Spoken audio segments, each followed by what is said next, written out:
عمرك سألت نفسك ازاي المصورين بيطلعوا صورة تخطف العين من أول نظرة؟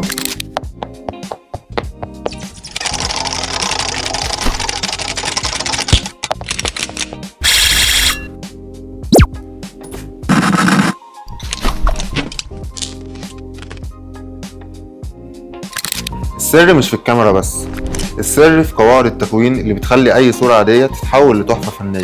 وكل قاعدة من دول بتعلمنا إن الصورة مش مجرد لقطة، دي حكاية بتحكيها بالترتيب الصح.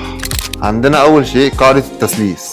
في الصور ديت عندنا النهاردة 5 أمثلة قوية، زي صورة الفهد اللي متصورة وهو في مكان مش في النص بالظبط، لكن على الخطوط اللي بتقسم الصورة ل3 أجزاء. ده بيخلي العين تركز بشكل طبيعي على العناصر الأساسية. عندنا مثال تاني، صورة العربية بالأبيض والأسود، في مساحة حواليها واسعة، ده بيخلي المشاهد يحس بعمق وراحة بصرية في الصورة، كأن العنصر بيتنفس. ده بالنسبة للفراغ.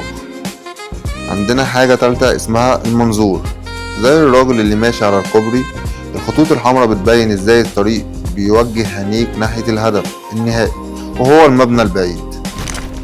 النظرية الرابعة عندنا اللي هي الخطوط المنحنية، بتوريك خط منحني أصفر بيوجه عينيك من أول الشاطئ لحد المبنى. السؤال هنا بقى، لو أنت بتصور هتختار أنهي قاعدة من دول عشان تبين شغلك؟